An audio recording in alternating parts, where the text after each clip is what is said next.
You either stay the villain, or you grow up to see yourself become the hero.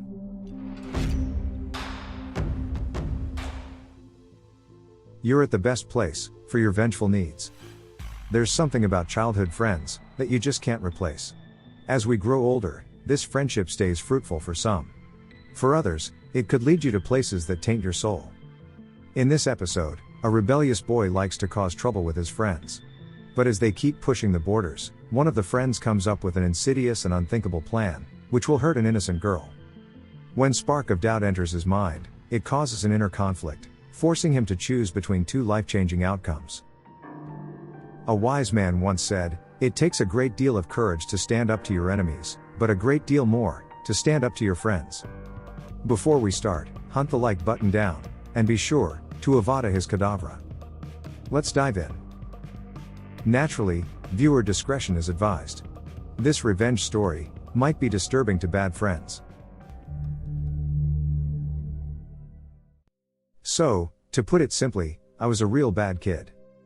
I used to steal from stores and family, swear and throw things at random people walking down the street. I was smoking from the age of 12 and didn't give a doo-doo's fart about anyone but my friends. They were my real family, or so I thought, and the group of all 5 of us would cause trouble every single day. My parents, though in my later years have told me they should have been more effective in their discipline, really weren't to blame. I was just a mixed-up kid. I used to think that doing all this stuff made me cool. I can't really describe how superior I felt when I made grown adults afraid of me, but it made me feel powerful, and power was something I craved when I was younger. I could go on and on about my sins, but the fact is, I was just messed up in the head. I've made amends where I can to who I could, but you're not here for self-flagellation, you're here for the revenge. So long story short, let's get into it. When I was 16, my parents finally had enough, and despite all my tantrums, screaming and even some physical violence against my dad, they decided to put me in a school for troubled youth. I call it a school, but what it really was a military institution that taught discipline in the most brutally effective ways, while throwing in some literacy and numeracy classes along the way. Without going into too much detail, I'll say that this school changed me. While aggressive, violent, cocky and near homicidal when I was first dumped on their doorstep, the men who ran this camp broke me down. I was there for just over a year. No phone calls, no visits home, no access to the outside world. For one whole year, I had this camp and these counselors, these real-life hard-ass men, teach me just how much of a stain I really was. By the end of my second summer, I was a changed kid. I had fought and screamed and gotten my ass kicked more times than I can count, but eventually, I was beaten down. These men taught me that real men simply don't act the way I did, and that the type of path I was headed down would lead me either in jail or dead. They were brutally honest about it, especially this one counselor, Jay. By the end of my stay, I considered Jay a second father. Though I hated him at first for making me feel inferior, he really did me a favor teaching me how toxic my behavior was, and to this day, I still think of him as something of a hero. He was the main person who deemed me ready to return home. But the backstory is getting really long, so let's get to the real story. When I returned home, I had changed from an abusive little prick to a somewhat civilized young man, ready to take on my last year of high school. I was nervous to go back, since I had adapted to the disciplinary school lifestyle, but I was also excited. I missed my friends, and hoped they would just accept me back despite the fact that I hadn't spoken to any of them in over a year. And to my relief, I was accepted back with open arms. One of my closest friends had moved states since I'd been away, but the other 3 were ecstatic to see me. Over the next few weeks I settled down. I didn't spend a lot of time with them outside of school. My parents were kind of testing how much I'd matured since returning, and were setting boundaries on when I could go out, how long I could stay out and where I could go, etc. I was determined to prove to them I wasn't the same screw-up that had ruined their lives all those years, so I followed their rules, and therefore only talked to my friends during school. All of this is relevant because of what happened next. I had joined the school football team all 3 friends were a part of, and one evening after practice, all my teammates were in the gym, sweaty and dirty but pleased with ourselves. I was laughing and chatting with my 3 best friends so much, I didn't really notice that we were the last left in the gym. But that's when the conversation started turning bad. One of my friends, I'll call him F1, friend 1, for simplicity, started telling me about a college party they were all planning on going to, and how they'd been crashing college parties for a few months now, since it was easy access to girls and booze. I was hesitant about it because I didn't think my mom and dad would agree to let me go, but then F1 started talking about this girl he was planning on inviting. A girl who went to the same school as us, but not one I thought F1 had any real relationship with. I knew her, but I didn't know her.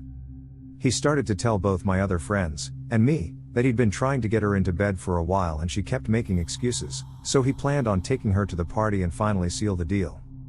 When I asked him, in a joking way, "What makes you so sure she won't reject you again?" He looked me dead in the eye and said as casually as you please, the most chilling sentence I have ever heard in my entire life. "I'm just gonna slip something in her drink. It'll loosen her up, no problem." At first, I just kind of awkwardly laughed, thinking it was some twisted joke, but they weren't laughing with me. When I asked him if he was serious, he told me he was sick of her games and knew she was just stringing him along, and that the pills would just make things easier. I could not believe my ears. I excused myself from the conversation pretty quickly and practically bolted home, most likely driving through several stop signs, but I really don't remember. I spent the whole night convincing myself my friends were just messing around. A few more days pass and the conversation in the locker room is all but forgotten, though they hadn't shut up about the party, and kept insisting that I just sneak out and join them.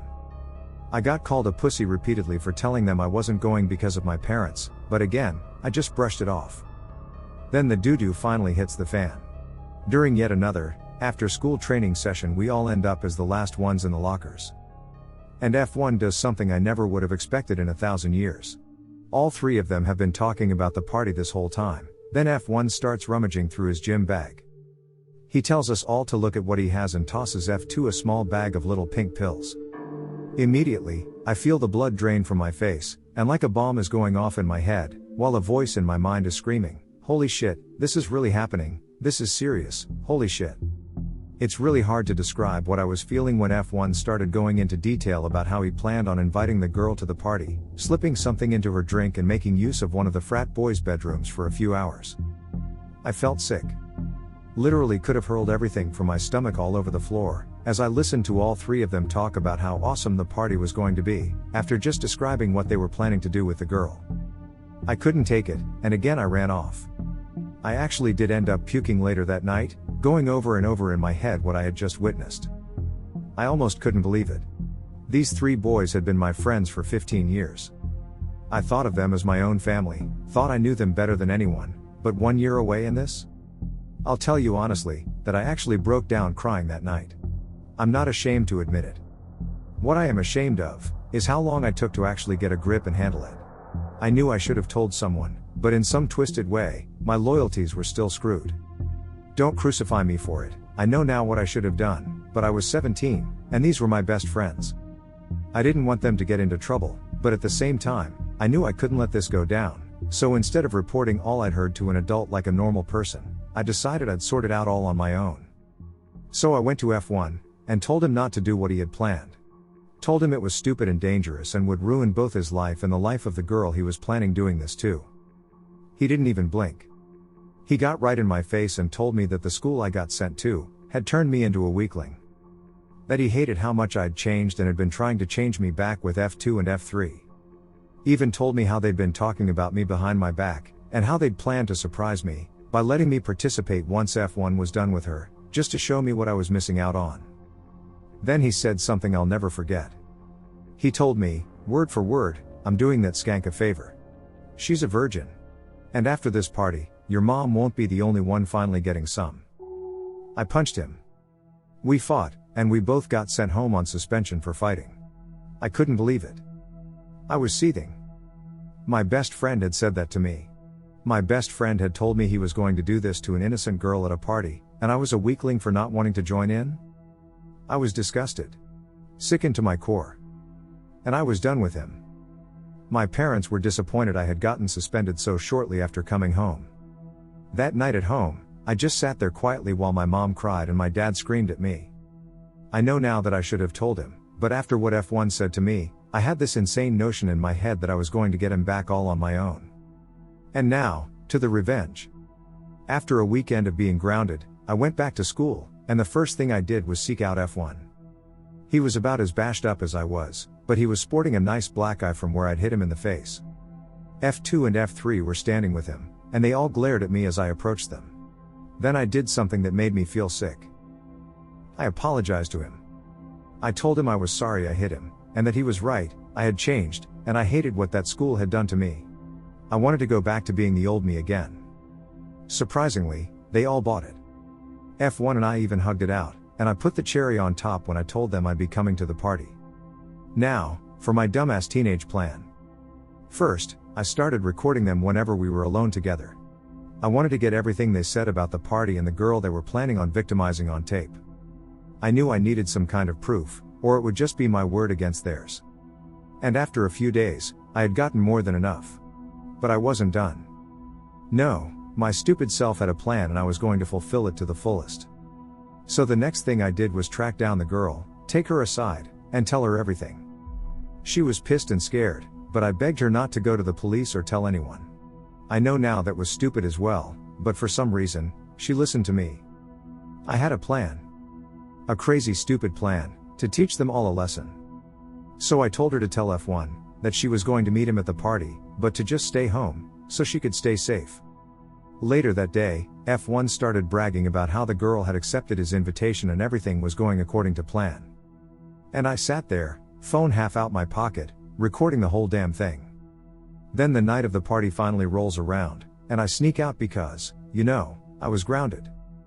I think it's worth mentioning that I wasn't filled with vindication and self-righteousness throughout the whole night. I was second-guessing myself, I had doubts, but in some strange way, I felt betrayed. These 3 boys had been my brothers since before I could throw a punch, and I felt betrayed that they had gone down this road. What messed me up in the head even more, was the possibility that I might have been just like them, if my parents hadn't sent me away. It was a strange moment of realization to come to, in the middle of a crowded frat house surrounded by drunk idiots, but you take what life throws at you. So the night goes on, and F1 is getting steadily more frustrated that the girl he invited hadn't shown up. I'd made sure to keep him in my sights for the whole night, not wanting him to decide that any old girl would do, if he couldn't take the one he wanted. I kept an eye on all of them, watching as they drank and drank while I stayed as level-headed as possible with some water in a beer can. When midnight came, all 3 of them were plastered, and I knew that all the girls at the party would be safe by then. By this time the crowd was dying down, and a few people who couldn't hold their liquor were already passed out around the house. The moment arrived, now was my time to shine. While all 3 of them were occupied with a drinking game, I hunted in F1's bag and found the bag of little pink pills. Here's where I did something I'm not particularly proud of, but I'll tell you anyway. I slipped 1 pill into 3 beers each and handed them to my friends, and then waited. It didn't take long before all 3 were passed out on the floor, along with quite a few other party guests. I then took out a black permanent marker from my bag. And one by one, I wrote the word rapist on all 3 of their foreheads. This couldn't be it, what they were planning was insidious and a next kind of evil. So I also took pictures and immediately uploaded them to our school's Facebook page. So everyone who attended our school would see. Admittedly, I didn't really think this part through, since I not only did this in full view of every other conscious person at the party, but also knew the photos wouldn't last long on the school site before they would be taken down. But since it was a small school, in a small town, I didn't doubt that a whole bunch of people would see it before a teacher removed the photos, and that's exactly what I wanted. Next came the recordings.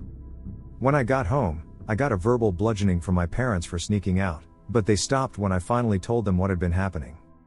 They were both shocked, and a little disbelieving, but when I played them both the recordings I'd saved on my phone, they were just as sickened as I was. I was silent in the car as my dad drove me to the police station, receiving a lecture about how I should have just come to him in the first place, and what I'd done at the party wasn't necessary. But I truly felt like it was at the time though. My phone had already blown up with other students commenting on the pictures of my 3 ex-friends, condemned and crucified with the word I wrote on their foreheads. And while a lot just laughed at them, many were questioning if there was any truth to it. This was exactly what I wanted. I wanted everyone to know who they really were, so they had nowhere to hide.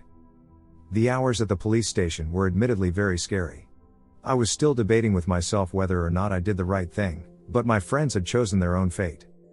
I still felt hurt and betrayed that allowed themselves to become this way, and even though I felt a little guilt for potentially ruining their future, I did what I thought had to be done. Long story short, the recordings were enough to get them all on charges of planning to commit a crime. Since the girl had been named in the process, her parents were understandably furious, and demanded all 3 of my ex-friends be arrested. I would have been too, were it not for the girl telling her parents, and the courts, that I had warned her to stay away from F1 and the party. I was charged for my use of an illegal substance, since I admitted to using the pills on my 3 ex-friends, and also for battery, since the permanent marker was seen as a form of assault, but luckily I never got jail time. I did get a boatload of community service though. All 3 of them were tried as adults in a case of attempted rape, but only F1 got actual jail time, since he was the one who'd gotten the pills and was the only one who admitted to wanting to use them. The other 2 only got probation and community service for being accessories, but were completely shunned in our town. No one would ever let them forget. I was prepared for the backlash, ready to be jumped by them or something, but strangely enough, I think seeing F1 go to jail for what he did knocked some sense into the 2 of them. They wised up enough to actually get into college without football scholarships, since they were both kicked off the team. They never came anywhere near me again, which surprised me, but I no longer cared. In my mind, my friends were dead to me long before all of this went down, and by the time I moved away to college, it was all behind me. I'm in my final year of college now and I still think about those 3 sometimes. I think about how, if my parents hadn't sent me to that special school, I may have ended up just like them. Oddly enough, I do miss them at times, but I know it's the memory of the kids I miss, not the men they turned into. I've thanked my parents continuously for sending me to that place, and even got some approval from Jay when I felt man enough to tell him what happened. I don't know what will happen to F1 when he gets out of jail, but a part of me hopes he learns his lesson and moves on with his life, like I have. Jay called me a few days ago, just to check up, and I told him this whole story, which is kind of why I'm now telling the internet.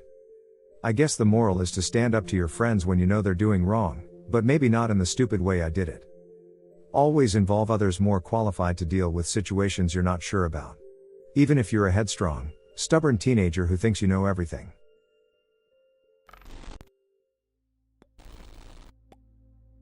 I'll answer some questions that I've received.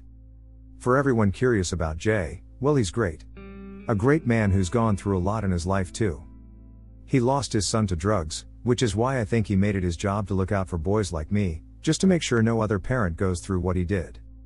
His reaction to what happened was to basically call me an idiot for all the crap I pulled, but he was proud I didn't forget everything I learned the moment I got home. He's also told me that he'd like for me to come and speak at the school next summer, just to tell some of the new boys coming in how bad things can get if you refuse to change the way you live. If I ever strike it rich, I'll be giving that school a massive donation. To all of you asking if the girl in the story and I became friends, well, sadly, no.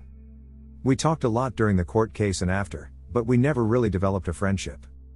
I think we were both too embarrassed over everything, so we just went our separate ways and remained civil in school. For everyone questioning why I sound British, all I can say is wow. I'm used to people picking up on it in person, but not through writing. Some of you guys must be secret geniuses. My father is British. His whole family lives over there and we visit a lot. And his family is about as British as they come. And a little piece of side information, I was actually born in Britain, 6 weeks premature, but I was raised in America. For everyone asking where this happened, for the sake of everyone's privacy, including mine, I'm going to have to keep that a secret. All I can say is it was a small town, with a small population, which is probably why the whole thing wasn't plastered all over the news. But I'm paranoid, so that will just have to remain a mystery. For everyone suggesting I track down my friend that moved before I got back home, well, I'm kind of on the fence about that. Call me a coward, but I think I'd prefer to remember him as my childhood friend, without all the memories being tainted the way they are with all the others. If I went looking, I might not like what I find, and even though it's possible he changed too after being removed from such a toxic environment, I just don't know for sure. I guess I'd rather live with the ambiguity. For those of you wondering what I would have done in the situation if I'd never gone to that school, well, for obvious reasons, I can't really answer you. I'd like to think I would have stood up to them all the same, but my mind was seriously twisted back then, so I'd prefer not to think about that. For everyone questioning what I'm doing now, I'm studying aerospace engineering. I love planes, and through my course, I've gotten to tour the underbelly of both planes and even some aircrafts that have been in space. I don't want to sound like a dork, but seeing all those components fit together, actually knowing how it all works, what everything's called and how to identify everything, is seriously epic. I just hope I pass the course with a good enough grade to make a career out of it. If there are any other questions I missed, feel free to ask me. I don't have a lot of free time, so the responses might be late, but, by all means, ask. Thank you to everyone for your kind words, and for the surprising lack of people calling me a dumbass. I appreciate that.